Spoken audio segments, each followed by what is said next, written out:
आत्तावर मला लागू पडायचं.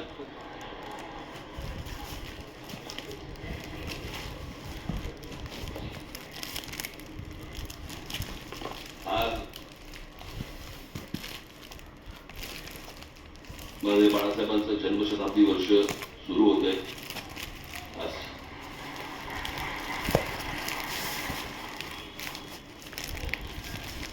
मी आज सामनामध्ये मी माझा एक लेख आलेला आहे, त्याच्यामध्ये मी अनेक गोष्टींचं त्याच्यामध्ये त्यांच्याविषयी मी अनेक काही आठवणी मी त्याच्यामध्ये लिहिलेल्या आहे.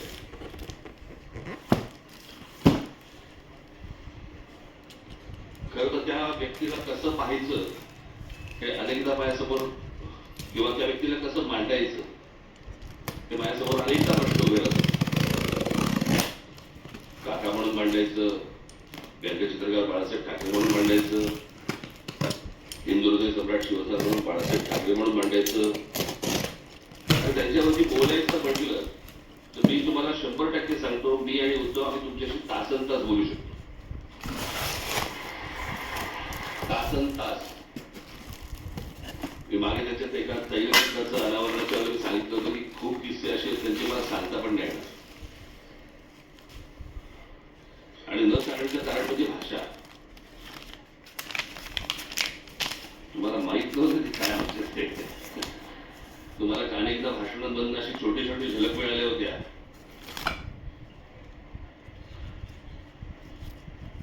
पण मी आजच ती गोष्ट माझ्या लेखामध्ये मी नमूद केलेली आहे की लहानपणापासून आम्ही अनेक गोष्टी पाहिल्या म्हणजे त्यांना पाहत आलो.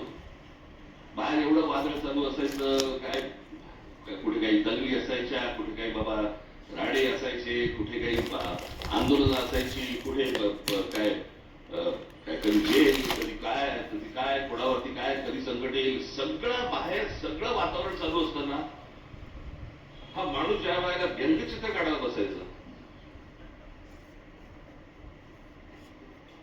त्या व्यंगचित्रामध्ये मला आजपर्यंत मी इतक्या गोष्टी पाहिल्या त्यांच्या इतक्या बारकाईने, मला कधी कुठचं मार्काप नाही दिसले की बाहेर इतका गोंधळ सुरू आहे, आता काहीतरी झटपट आटपा काहीतरी व्यंगचित्र काढायला देऊन त्या प्रिंटिंगला कधीच नाही. मला असं वाटतं की कित्येकदा मी विचार करतो, पण ते अशक्य आहे ती गोष्ट, की जी समाधी लागणं ज्याला म्हणतो ना आपण. मला असं वाटतं अनेकदा लोकांना असं वाटत असेल त्या वेळेला, अरे एवढं तर बाहेर चालू हा माणूस काय व्यंगचित्र काय करतोय. ती व्यंगचित्र नव्हती होती, ती त्या माणसाची समाधी होती. त्या समाधीत तल्लीन होणं ज्याला म्हणतो ना आपण, आणि त्या एका व्यक्तीतनं त्या सगळ्या गोष्टी करणं, कुठे टेन्शन नाही हल्ली का, प्रश्न हल्ला का, कुठे बाबा त्याच्यातला विनोद नाही हल्ला. म्हणजे बाहेर एवढं सगळं वातावरण असताना त्या व्यंगचित्रातला विनोदही नाही कधी हल्ला. मी मागे एका शीर्षकाबद्दल बोललो होतो. तेंडुलकरांचं एक पुस्तक आहे, त्या पुस्तकाचं शीर्षक आहे, फार छान शीर्षक आहे की हे सारं येतं कुठून. ज्या वेळेला मी बाळासाहेब म्हणून जेव्हा मी विचार करायला लागतो, त्यावेळेला अनेक गोष्टी जेव्हा डोळ्यासमोरून जातात, खरंच प्रश्न पडतो की हे येतं कुठून, आलं कुठून. आणि म्हणून तो या देशामधल्या सगळ्या राजकारण्यांपेक्षा जो वेगळा माणूस होता, त्याचं कारणच ते होतं.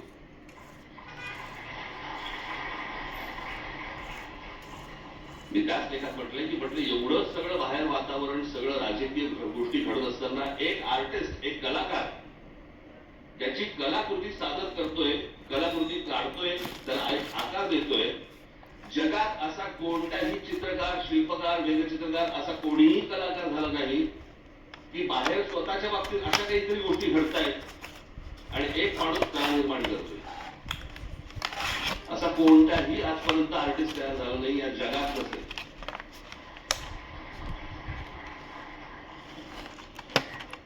त्यांचे तर्क असायचे. मला तर आजची ही परिस्थिती पाहिली, राजकारणाची परिस्थिती पाहिली, मला आज मी त्यांची मला भाषणामध्ये म्हटलं की आज तिथे बाळासाहेब असायला पाहिजे होते.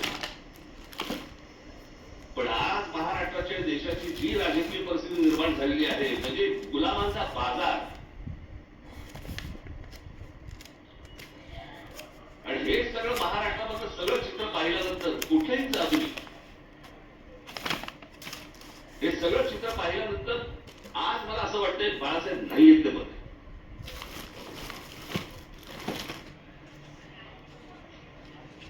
तो माणूस किती व्यथित झाला असता, त्या माणसाला काय त्रास झाला असता की हे सगळं चित्र आज जे महाराष्ट्रामध्ये उभं राहिलं दिसते समोर.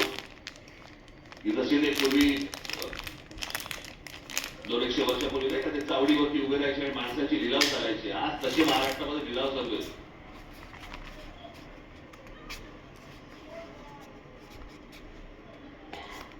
अनेक ठिकाणी तुमच्या बाहेरच्या सगळ्या जिल्ह्यांमध्ये कल्याण डोंबिवली असेल, इतर ठिकाणी माझं उद्धव ठाकरे आणि माझं संजय राऊतांशी बोलणं झालं. शिसारी आहे शिसारी.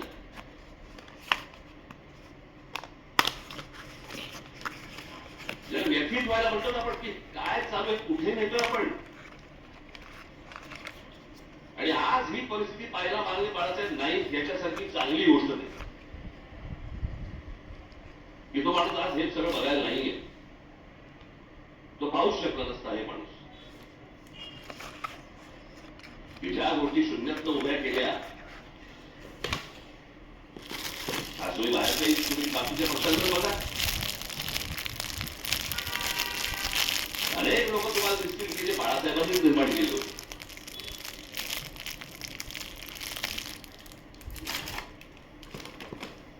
पण ज्या गोष्टी घडत जात आहेत, ज्या गोष्टी घडत गेल्या,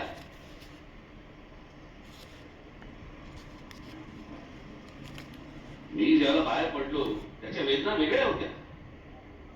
माझ्यासाठी पक्ष सोडणं नव्हतं, माझ्यासाठी घर सोडणं नव्हतं.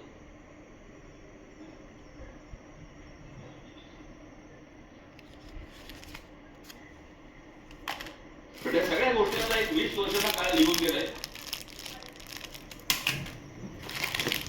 अनेक गोष्टी मलाही उमजल्या, अनेक गोष्टी मला उद्धवही उमजल्या असतील. त्या सोडून त्याचा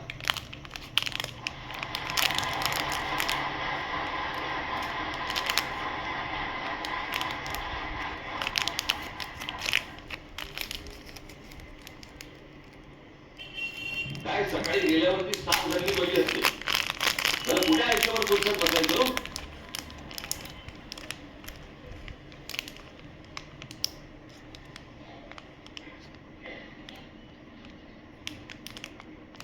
पण मला असं वाटतं की एकदा मी बाळासाहेब ठाकरे मला एकदा या विषयावर मला व्याख्यानच द्यायला आवडेल.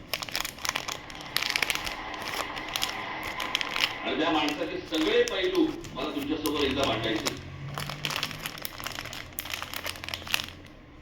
म्हणजे ती जी आपण हत्तीची गोष्ट बोलतो ना, कोणाला शेपूट अशी वाटते, कोणाला कान अशी वाटतात, कोणाला सोंड अशी वाटते.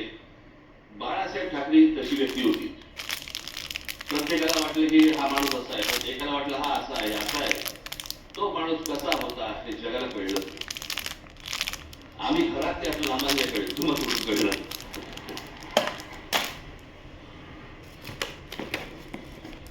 पण ते होतं ते विलक्षण होतं. आज मी सामनामध्ये मी तर लेख लिहिलाच आहे, पण मी आज सकाळी माझं एक ट्विट केलं. काही जणांनी ऐकलं असेल, काही जणांनी वाचलं असेल, काही जणांनी नसेल वाचलं. मला असं वाटतं की माझ्या बोलण्याची मी बोलणं थांबवायच्या अगोदर मी लिहिलेलं ते जे ट्विट आहे ती मी एकदा तुमच्यासोबत फक्त मला वाचून दाखवायचं.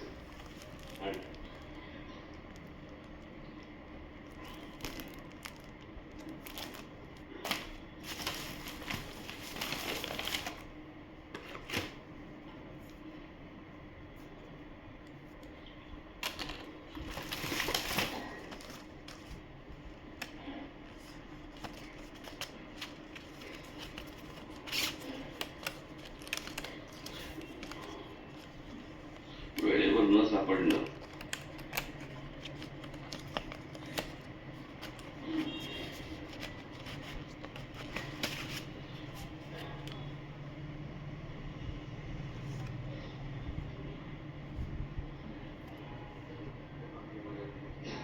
हम्म? हम्म.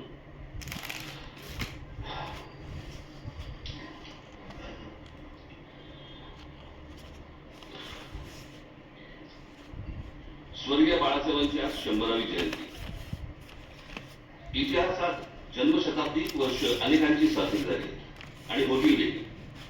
पण एखादी व्यक्ती हयात नसताना देखील ती लोकांच्या स्मृतीत राहावी आणि त्या व्यक्तीने आज देखील एखाद्या प्रांताच्या राजकारणाला आणि समाजकारणाला आकार देत राहावं, हे दुर्मिळ. हे फक्त बहुधा बाळासाहेबांच्या बाबतीत म्हणू शकतो. आणि म्हणूनच बाळासाहेब 100 वर्षांनीच काय, पण त्यांच्या द्विशतकी जन्मवर्षात देखील लोकांच्या स्मरणात राहतील याची मला पूर्ण खात्री आहे. फक्त तेव्हा मात्र बाळासाहेबांचं स्मरण करणारा मराठी माणूस हा दुभंगलेला, खचलेला, पिचलेला आणि अन्याय मुकाट्याने सहन करणारा नसावा. आज निष्ठा सहज विकल्या जातात, तत्व सहज फेकून दिली जातात आणि राजकारण हे पूर्ण व्यवहारी झालंय. आज राजकारणाचं हे यश हे कुठले मुद्दे ऐरणीवर आणले, प्रांतिक भाषिक अस्मिता किती खडबडीत ठेवली, यापेक्षा निवडणुकीच्या राजकारणात किती यश मिळालं आणि त्यासाठी काय कृत्या वापराव्या लागल्या आणि मोजलं जातं, यावरच मोजलं जातं. बाळासाहेबांच्या काळात या असल्या अपेक्षांच्या पुटपट्ट्या होत्या आणि आजच्या तरी त्यांच्या धुवारून दिल्या असत्या. त्यांना स्वतःला सत्तेचं अप्रूप नव्हतं, पण सामान्य कार्यकर्त्यांना सत्तेच्या पदावरती बसवण्याचं समाधान मात्र त्यांना मिळालं. सत्ता येते जाते. आजचे सत्ताधीश उद्या एखाद्या नामफलकापुरते राहतात, पण काही पिढ्या झपाटून टाकतील. असा प्रभाव हा थोडे लोक टाकून जातात. हा प्रभाव हीच बाळासाहेबांची शक्ती राहिली, हाच त्यांचा वारसा राहिला. बाळासाहेब दूरदर्शी होते. त्यांचा दृष्टिकोन आजही सुसंगत वाटतो आणि भविष्यातही राहील. त्यामुळेच ते कालातीत राहतील. बाळासाहेबांसारखी प्रतिभा परत कधी बघायला मिळणार नाही. हे जितकं खरं आहे तितकंच बाळासाहेबांसारखं राजकारण करणं यापुढे कोणालाच जमणार नाही, हे देखील खरं आहे. पण त्यांच्या प्रतिमेला कुठेही धक्का लागणार नाही आणि त्यांनी मराठी भाषेसाठी, मराठी माणसांसाठी उभारलेला लढा हा मात्र धगधगत राहील, हे पाहणं बाळासाहेबांच्या पुढच्या पिढ्यांच्या हातात आहे आणि ते आम्ही नेटाने करू, हा आमचा मराठी माणसाला शब्द आहे. राजकारणात कधीतरी बाळासाहेबांना पण लवचिक भूमिका घ्यावी लागली, म्हणून त्यांचं मराठी माणसावरचं प्रेम तसुभरही कमी झालं नाही. उलट ते अधिक दृढ होत गेलं. हे संस्कार आमच्यावर आहेत. मी एक शब्द आज पुन्हा देतो की आर पार बदललेल्या राजकारणात कधीतरी थोडी लवचिक भूमिका घेतली तर ती माझ्या व्यक्तिगत फायद्यासाठी आणि स्वार्थासाठी कधीच नसेल. बाळासाहेबांचं मराठी भाषेवरती, मराठी प्रांतावरती आणि मराठी माणसावरती असलेलं जाज्वल्य प्रेम पाहून जी हजारो लाखो लोक त्यांच्यासोबत येत गेली, त्यातला मी पण एक आहे. त्यामुळे बाळासाहेब आणि मराठी या दोन शब्दांवरती माझी आणि माझ्या महाराष्ट्र सैनिकांची श्रद्धा, प्रेम तसुभरही कमी होणार नाही. स्वर्गीय बाळासाहेबांना श्रद्धांजली.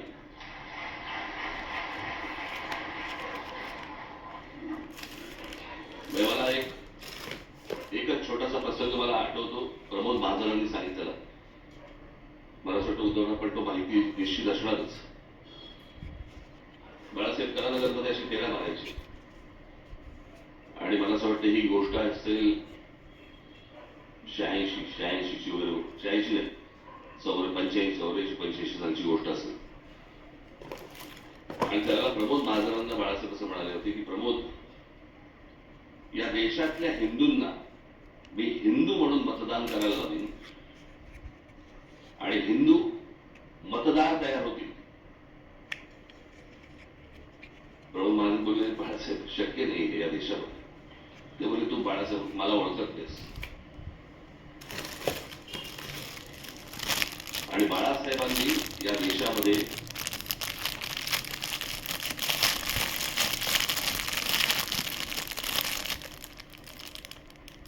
कोणाला माहीत पण नव्हतं, कल्पना देखील नव्हती, भारतीय जनता पक्षाला देखील नाही. पण ज्या माणसाने, आता त्यावेळेचं वातावरणच वेगळं होतं. त्यावेळेला वातावरण हे काही तयार केलेलं वातावरण नव्हतं, ते झालेलं वातावरण होतं. आणि त्या वातावरणामध्ये त्या बाळासाहेबांनी ज्यावेळेला तो विचार ज्यावेळेला या देशामध्ये कुंकला आणि त्याच्यानंतर जे यश सर्वार्थाने यायला लागलं, आज जर बाळासाहेब असते आणि तो जो हिंदुत्वाचा आज जो काही इतर सगळ्या ठिकाणी जो काही बाजार मांडून ठेवलेला आहे, तो पाहिला असता निश्चित व्यथित झाले असते की अरे मी काय बोलून गेलो, मी काय सांगत होतो, मी तुम्हाला काय म्हणत होतो आणि हे आता कुठच्या परिस्थितीला तुम्ही आणलं. एखादी गोष्ट एखादा माणूस जेव्हा ती घडवतो, ती घडवल्यानंतर त्याचं पुढे बाकीचे लोक काय करतात हा एक देश हे एक्झाम्पल आहे, तसं उदाहरण आहे. पण मला असं वाटतं की बाळासाहेबांनी ज्या तडफेने ज्या निष्ठेने ते विचार जे मांडले, खास करून महाराष्ट्रामध्ये मराठी माणसाबद्दलची मांडले, हिंदूंना त्यांनी हिंदू म्हणून जागृत केले,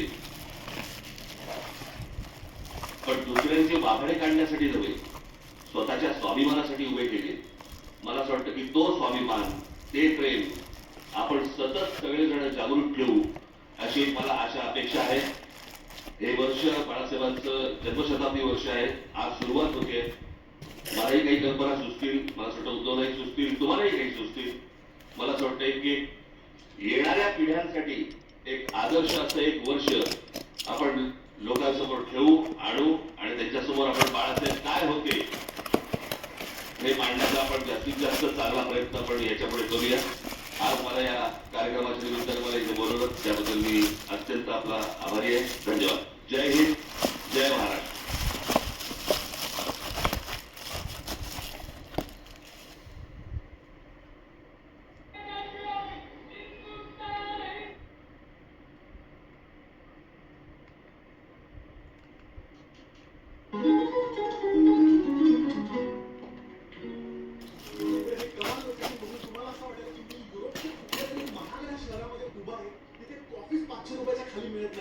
अजिबात नाही. मी गुन्हा आहे अशा वेगळ्याच बेटावरती जे युरोप म्हणू नका, गोवा म्हणू नका, प्रचंड स्वस्त आहे, व्हिसा फ्री आहे आणि मुख्य म्हणजे बऱ्याच लोकांना माहिती नाही, त्यामुळे खरेदीच्या वेळी येऊन सुद्धा मी बघा काहीच गरजेचं आहे, कम्प्लिटली निवडता आहे. हे बेट असलं तर हे बेट आहे व्हिएतनाम जवळचं फू क्वाक आयलंड.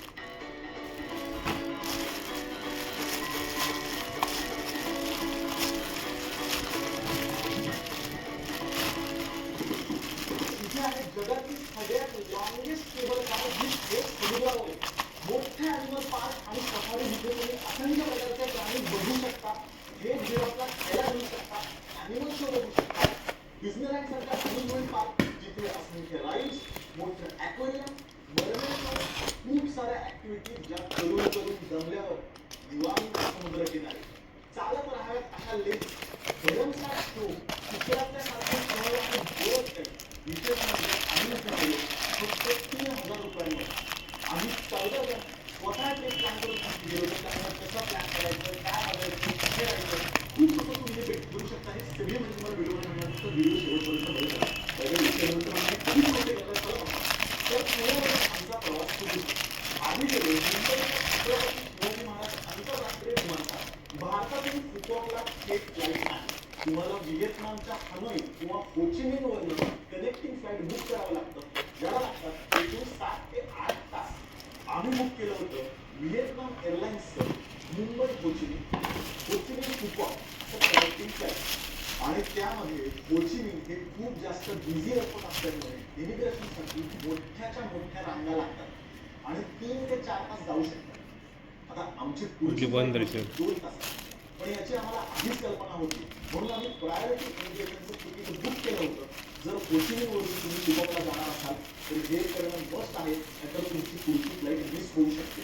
प्रायोरिटी चेकिंगमुळे मोठी लाईन स्किप करून आम्ही थेट होचिमिनच्या डोमेस्टिक एअरपोर्टवर पोहोचलो आणि होचिमिनवरून पाव तासात पोहोचलो आमचं फायनल डेस्टिनेशन फुकॉक आयलंडला. तर अशा रीतीने फुकॉक एअरपोर्टला फायनली आम्ही पोहोचलेलो आहोत. एक फ्लाईट चेंज करून पूर्ण रात्रभर प्रवास करून पोहोचलेलो आहोत आणि आता तिथून आम्ही हॉटेलला आमच्या जाणार आहोत. हॉटेलला ऍक्च्युली आम्ही एअरबीएनबीवरती बंगलो बुक केलाय. 17 सीटर व्हॅन मधून आम्ही निघालो आमच्या राहण्याच्या ठिकाणी. फुकॉक मधले रस्ते म्हणजे एकदम मक्खन. एअरपोर्टवरून ग्रँड वर्ल्ड या आमच्या राहण्याच्या ठिकाणी आम्ही एंटर केलो आणि भाऊ जो काय इटली किंवा स्पेनच्या कुठल्या तरी सुंदर शहरात आम्ही प्रवेश केलाय असंच वाटत होतं. एक सारखी इमारत, मध्ये कॅनव्हास, छोटे छोटे रेस्टॉरंट, एकदम स्वच्छता, मुख्य म्हणजे एकदम निवांत. पर्यटकांची कसलीच गर्दी फुकॉकच्या वाईब्स आपल्याला लई म्हणजे लईच आवडतात. आता मुख्य काम होतं ते म्हणजे करन्सीचं तिथे पण मिळते 65 लाख. 1 रुपया आपला म्हणजे यांचे 292 रुपये. म्हणजे जर तुम्ही 1 लाख रुपये यांचे 1 लाख डॉम म्हणजे आपले होतात साधारण 350 रुपये. वा त्या बाबतीत म्हणजे याचा अर्थ असा नाही कॉफीची किंमत जनरलमध्ये इथे 5 लाख 2 लाख अशी आहे. त्यामुळे करन्सी खूप जास्त आहे पण आपल्याला वाटतं की खूप स्वस्त आहे. इथे तर तसं नाही आहे. आपल्याला खर्च करताना पण कळेल.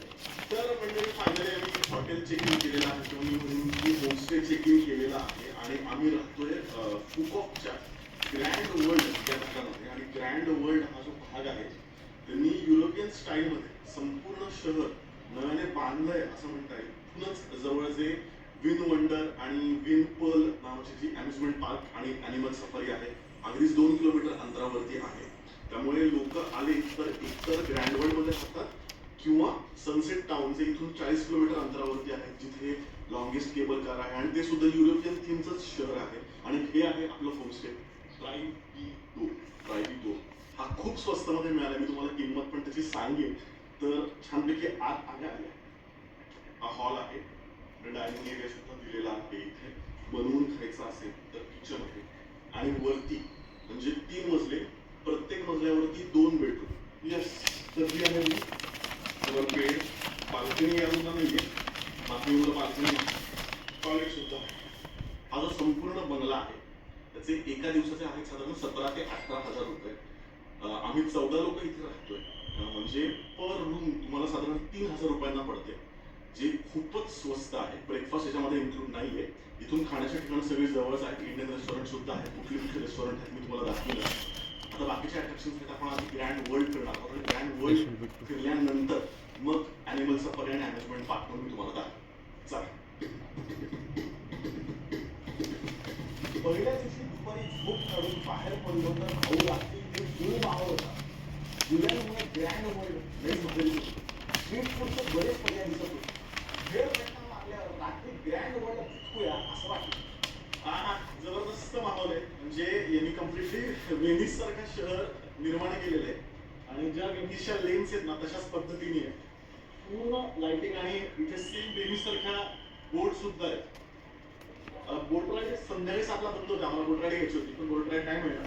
तर आपण आता बाकी काही गोष्टी मिळतात आम्ही बघतो. इथे 9ला शो होणार आहे तर तो शो सुद्धा आम्हाला बघता येईल. 400,000 400 ऑल.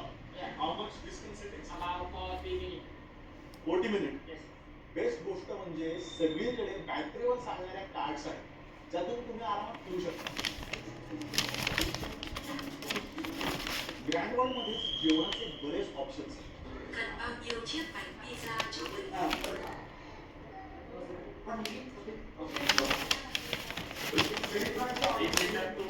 इंग्लिश शिकून येणार. आम्हाला उत्तम किंवा नाही मग जेवून ग्रँड वर्ल्डच्या मुख्य चौकात होणाऱ्या शो साठी आम्ही जाऊन बसतो. जिथे तुम्ही बसाल त्या रेस्टॉरंटकडे काहीतरी विकत घ्यायचं एवढीच अट असते. त्यासाठी वेगळं तिकीट नाही. कॅनॉलमध्ये मस्त शो चालू होतो.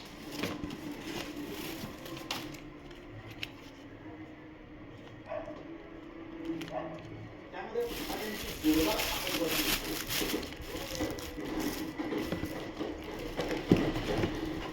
शो ओके होता पण भाऊ माहोल मस्त होता त्यामुळे मजा आली. शो बघितल्यानंतर जरा प्रवासाचा शो आला होता. तिकडे बरेच 5 ऑप्शन जर तुम्हाला हवा असेल तर तुम्ही छानपैकी खूप मसाला वगैरे घेऊ शकता. याचे शो हे साधारण 700 ते 800 रुपये घेतात. इतके जमलो होतो. आठाने सगळ्यांनी खूप मसाला घेतो. खूप मसाला घ्यायला आपले जे आपण जेवण टाईप केलं. तर आज आम्ही 2रा दिवस आणि आज आम्ही डिम्पल सफारी प्रसिद्ध अट्रॅक्शन पूर्णपणे प्राणी संग्रहालय आहे आणि ॲनिमल सफारी सुद्धा इथे प्रॉपर होते. तर ती आम्ही आज कव्हर करणार आहोत. जसं आम्ही सकाळी लवकर निघालो आणि बाईक पण रिटर्न मिळते पण कारने तुम्हाला डायरेक्ट कुठेही जाता येतं आणि फार नाही म्हणजे दिवस 40-50 मिनिटं फिरवायचं आणि 13 लोकांचे तरी फक्त 1300 रुपये घेतले पर हेड 100. तर खूपच स्वस्त आहे ऑप्शन हा.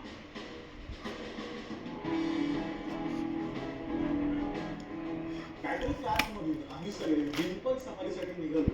जे ग्रँड वर्ल्ड पासून साधारण 4 ते 5 किलोमीटर अंतरावरती 15 ते 20 मिनिटांमध्ये आम्ही विन सफारी ॲनिमल पार्कच्या मेन गेटवर पोहोचलो. आम्ही तिथे ऑनलाईनच काढलं होतं त्यामुळे लगेचच आत लागली. तर फायनली दिन सफारीच्या आतमध्ये प्रवेश केलेला आहे. इथं झू प्राणी संग्रहालय वेगळं आहे आणि सफारी वेगळी आहे आणि बाय द वेचे तिकीट्स तुम्ही ऑनलाईन बुक करू शकता. क्लूकवर आम्ही बुक केलं होते. क्लूक वेबसाईटवरती तुम्हाला सगळ्याच अम्युजमेंट पार्कचे तिकीट्स मिळतात किंवा इथे पण तिकीट घेऊ शकता. पण आम्ही शक्यतो रिस्क नको म्हणून आधीच तिकीट बुक केलं. तर एक तिकीट जे आहे इथलं ते साधारण 3000 रुपयाला पडतं. वा, आल्या आल्या इतक्या सिनियर प्रेमीमुळे स्वागत केल्यामुळे एका मिनिटातच पैसे वसूल झालं सारखं वाटतं. पण दर शो चालू होणार होता म्हणून लगेच पुढे निघालं. तर आल्या इथे अॅनिमलचा शो आहे 10 वाजता असं आम्हाला कळलं. पण आधी आम्ही शो बघणार आहोत आणि मग त्यानंतर सफारी बघणार आहोत. आम्ही पोचलो तेव्हा बर्ड शो चालू झाला. एवढा मोठा हॉर्नबिल पक्षी मी आयुष्यात पहिल्यांदा बघितला. मुख्य म्हणजे कंप्लीटली ट्रेन होता. वेगवेगळ्या पक्ष्यांची प्रात्यक्षिक त्याने दाखवली. जगभरातील पर्यटक इथे असून सुद्धा ते स्वतःच्या भाषेमध्ये माहिती सांगत होते हे विशेष.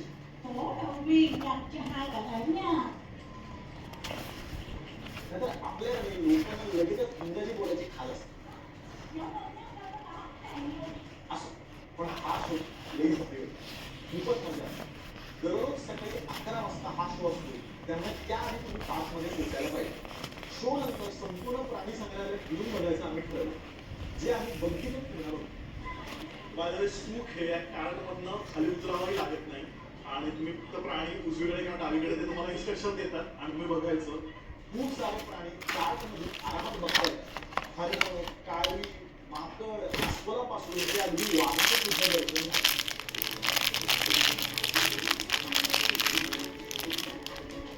काहीतरी कार्डची फ्रिक्वेन्सी खूप चांगली असल्यामुळे तुम्ही जरी उतरला तर पुढची कार्ड तुम्हाला लगेचच मिळेल आणि थांबावं लागेल. त्यामुळे संपूर्ण प्राणी संग्रहालय अगदी अर्धा तासात कव्हर होतं. आणि वन्य प्राण्यांसोबतच इथे रेप्टाईलचा वेगळा सेक्शन आहे ज्यामध्ये वेगवेगळ्या प्रजातींचे साप, इग्वाना, सरडे बघता येतात. काही इग्वानांना हात सुद्धा लावता येतो. जरा काळजीपूर्वक हात लावा. तसंच पक्ष्यांचं सुद्धा इथे वेगळा सेक्शन आहे. त्यांच्यासोबत फोटो सेशन करता येईल. बरंच फिरल्यानंतर सगळ्यांना भुका लागल्या होत्या आणि त्यासाठी आतमध्येच 4 रेस्टॉरंटचे पर्याय आहेत. पण आम्ही जिराफ रेस्टॉरंट ठरवलं तर इथे जिराफला तुम्हाला खायला पण खाता येईल. त्यासाठीचं बकेट तुम्ही आधीच बुक करू शकता. खरं सांगायचं तर जेवायला खूपच ॲव्हरेज आहे. व्हेजमध्ये फक्त व्हेज नूडल्स आणि फ्रेंच फ्राईज एवढाच ऑप्शन. पण दुसरा इथे खूप पर्याय नसल्यामुळे इथेच खायला तुम्हाला घ्यावं लागतं. पण खरं सांगायचं तर आजूबाजूला जिराफ झेब्राच्या संगतीमध्ये खाण्याची मजाच खूप वेगळी. थेट आफ्रिकेच्या जंगलात आपण खातोय, लंच करतोय असं काहीसं वाटतं. जिकडे नजर जाईल तिकडे जिराफ आणि झेब्रे. आधी आमची पोटं भरवून घेतली आणि नंतर जिराफची भरवायचीच असं ठरवून वेगवेगळ्या जिराफला खायला घातलं. जिराफ पण इतके सोकावलेत ना, जेवढं द्याल तेवढं खातात. जिराफला भरवताना जणू आपणच पंचपक्वान्न खातोय इतका आनंद अथंगाच्या चेहऱ्यावर होतो. त्याने मनसोक्त जिराफला खायला घातलं. त्याने कशाला नंतर आम्ही सगळ्यांनी जिराफला खायला घातलं. आणि खरं सांगू का, खूपच मजा आली. वेगळाच आनंद होता. तर जिराफ रेस्टॉरंट मधलं जेवण फारच सोसो होतं. ऑफकोर्स अशा ठिकाणी चांगलं मिळतच नाही. मीठ नाही, मसाला नाही, काहीच चव नाही. पण माहोल छान होता. त्यानंतर आमची अजून एक वाईट सफारी राहिली होती ती बसमधून. यामध्ये प्राणी मोकळे असतात आणि तुम्ही बसमधून त्यांना बघता. त्या सफारीसाठी आम्ही गेलो. इतकी उत्तम व्यवस्था होती की तुम्ही थांबावं लागत. लगेचच बससाठी जागा मिळाली. तिथे प्राण्यांचे वेगवेगळे विभाग केले. सुरुवातीला हरणं आणि काळवी, मग एका विभागातून दुसऱ्या विभागात बस आहे ज्यामध्ये सिंह, नंतर मग वाघ, बिबटे, गेंडे असे वेगवेगळ्या विभागाचे प्राणी तुम्हाला छान बसत्या जागी बघता येतात. पूर्णपणे जुरासिक पार्कचाच फील येतो आणि अगदी अभयारण्यासारखे प्राणी मोकळे असल्यामुळे जंगल सफारी केल्याचा आनंद मिळतो. तर विल्पन सफारी नंतर तुम्ही म्हणलं तसं की आम्ही ग्रँड वर्ल्डला आणि मुलं किनारा आहे. हा सुरेख. तर बाकी पब्लिक झोपलंय. मी आहे आपला रस्ता नाही आता जुन्या कॉलेजच्या समुद्र किनारे हा म्हणलं आम्ही दोघंच मग बाकी 14 लोकांमधले बाकी सगळे लोक झोपले. पण आमचा आता उत्साह आहे. त्यामुळे म्हटलं की इथे समोरचा बीच, त्या बीचचं नाव आहे गांडो बीच. विचित्र आहे पण कुठल्या मराठी माणसांनी किंवा नाही असं नाव हे ठेवलेलं नाहीये. तर ते लहान डाव प्लीज तुमचा गैरसमज नसावा त्यावर समोर आम्ही बीचवर पोहोचलो आणि भाऊ जो काय माहोल होता संपूर्ण व्हाईट सँड एकटं पण कसं इथलं जे काय वातावरण आणि वाईब्स होता ना अरे काय बोलायचं आहा. म्हणजे बाकी काही ऍक्टिव्हिटी न करता फक्त या बीचसाठी कुकॉकला गेला तरी बेस्ट आहे इतका सुंदर बीच आणि हा प्रसिद्ध बीच होता म्हणजे बाकी ऑफबीट बीच काय लेवलचे असतील असं सुद्धा वाटत तर हा आहे डे 3. कालचे दोन्ही दिवस प्रचंड हॅपनिंग होते म्हणजे पहिल्या दिवशी जंगल ग्रँड वर्ल्ड फिरलो कालचा कम्प्लिटली विंग सफारी पूर्णपणे प्राणी संग्रहालय दिवसभर बीच सुद्धा आणि आज आहे तिसरा दिवस आणि तितकंच हॅपनिंग आहे कारण इतके इतक्या गोष्टी करायला म्हणजे भारतीय लोकांना हे खूप जास्त आवडेल. आज आम्ही चाललोय जगातली लॉंगेस्ट केबल कार आणि सनसेट टाउन जे अजून एक असं डेव्हलप केलेलं छोटंसं शहर आहे युरोपियन स्टाईलचं. मला समजलं की इथे भारतीय डोसा साऊथ इंडियन मिळणार आहे ठिकाण जे जाऊन आम्ही डोसा वगैरे खाऊ. ब्रेकफास्टसाठी आम्ही पुन्हा ग्रँड वर्ल्डच्या मुख्य चौकात गेलो. तिथे नुसतं चालायला सुद्धा खूप भारी वाटलं. बाजूने कॅनॉ त्यातून निवांत जाणाऱ्या बोटी पूर्णपणे युरोपियन मासे. तर ब्रेकफास्टसाठी एक नंबर जागा सापडली म्हणजे काय बोलायचं अशा ठिकाणी खायला मला असं वाटतं की परदेशी खायला मिळतं. डायरेक्ट भाऊ डोसा तिथे डोसा इडली डोसा सांबार सगळं मिळते आणि चहा सुद्धा आहे. तर रिलीजच्या काठी बसून डायरेक्ट डोसा नाही का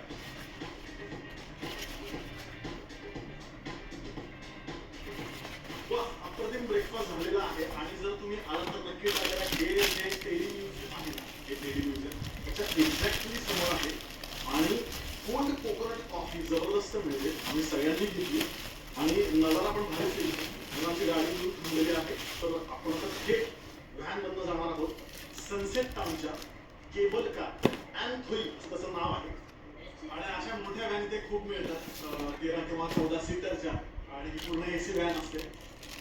तर सगळे लोक लय ऍडजस्ट होतात. चालेल सगळे बोला गणपती बाप्पा आता सनसेट टाउन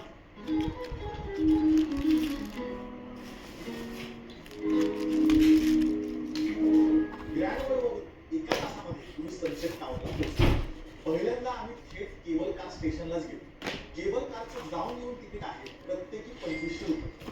फारशी रांग नव्हती त्यामुळे संपूर्ण केबल कार आमचीच होती बाकी कोणी नव्हतं. आम्ही थेट केबल कारमध्ये प्रवेश केला. सगळ्यांमध्ये प्रचंड जास्त एक्साइटमेंट होती. सनसेट टाउनच्या मुख्य शहरातून केबल कार चालू झाली. आधी शहर लागलं आणि हळूहळू केबल कार थेट समुद्रात जायला